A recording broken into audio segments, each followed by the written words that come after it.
আসসালামু আলাইকুম গাইস, সবাই কেমন আছেন? আশা করি ভালো আছেন। আলহামদুলিল্লাহ আমরাও ভালো আছি, আপনাদের দোয়া এবং আল্লাহর অশেষ মেহেরবানি। তো চলেন এই গরিবের ঘরে আজকে কি রান্না হয়েছে ওগুলাই আর কি আপনাদের সাথে শেয়ার করব, আর একটু গল্প করব আপনাদের সাথে, এই আর কি। তো এখানে মোটা চাইলের ভাত আছে, আছে কলমি শাক ভাজি, আর আছে গিয়ে ডাঁটা শাক ভর্তা, মাটির নিচের আলু দিয়ে যে সুরমা মাছ বলে যেটা, ওইটা রান্না আছে, ডাউল ভুনা, এই আর কি গরিবের রান্না। তো অনেকে বলবেন যে আমরা মোটা চাল খাই না, চিকন চাল খাই। ভাই কিচ্ছু করার নাই, কিসমতে যা আছে তাই আর কি। তো চলেন রান্নাঘরে। এই যে দেখেন অলরেডি আমি প্যানে ডাঁটা শাকটা দিয়ে দিছি, একটু লবণ দিয়ে দিব, সাথে অ্যাড করব কিছু কাঁচামরিচ আর রসুন। রসুন ভর্তায় না দিলে তো মনে করেন এটা স্বাদই লাগে না। তো এটা সিদ্ধ বসাইছি, এদিকে আমি এই যে মাটির নিচের আলুটা সিদ্ধ করে নিতেছি যাতে পিছলা পিছলা ভাবটা কমে যায়, এজন্য। তো এখানে আছে রান্নার উপকরণ আর কি, হালকা পাতলা মশলা, বিশেষ কোনো মশলা নাই, যেহেতু ভাজি মাছ এগুলো আর কি রান্না হবে। তো মাছ ভাজা, এই যে অল্প একটু কলমি শাক, তো এই একটু শাকই ভাজি করলে অনেক মজা হবে ইনশাল্লাহ। তো রসুন কুচি, কেউ কারি পাতা বলে, কেউ ধনিয়া পাতা বলে, যে যেটা বলে। চলেন রান্না করি। তো দেখেন আমি প্যানে একটু তেল দিয়ে দিয়েছি,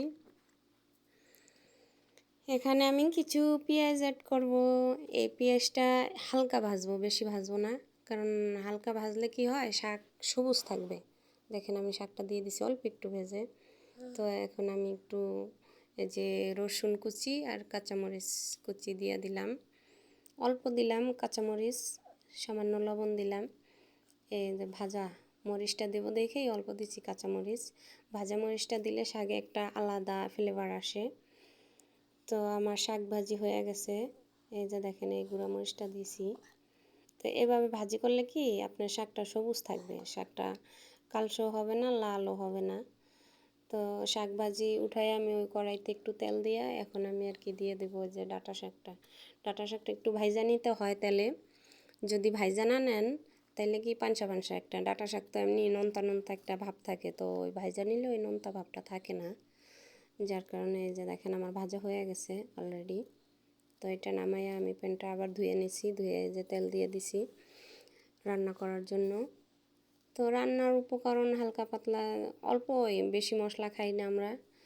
আপনাদের ভাইয়ার একটু গ্যাসের সমস্যা, আর যাদের গ্যাসের সমস্যা আছে অল্প মশলা খাওয়াই ভালো, আমি যেটা মনে করি। তো এগুলো হলো টমেটো কুচি, কালারটা কি সুন্দর আসছে তাই না? মানুষে তো রান্না করতে গেলে অনেক লাইট ব্যবহার করে, এই সেই, মানে ভাই আমি গরিব মানুষ, আমার কোনো লাইট নাই, আমার জানলা দিয়ে আলো আসে, আমার হাতে মোবাইল ধরা, এক হাতে মোবাইল ধরা থাকে আর এক হাত দিয়ে আমি রান্নার উপকরণগুলো ব্যবহার করি। তো এটাই আমার রিং লাইট, আর এটাই আমার সব কিছু। অলরেডি আমার মশলা কষানো হয়ে গেছে, আমি কচুগুলো দিয়ে দিব। কচুটা তরকারিটা ভালো করে কষাইতে হবে, যেহেতু সিদ্ধ করা তারপরে একটু কষানোর দরকার আছে।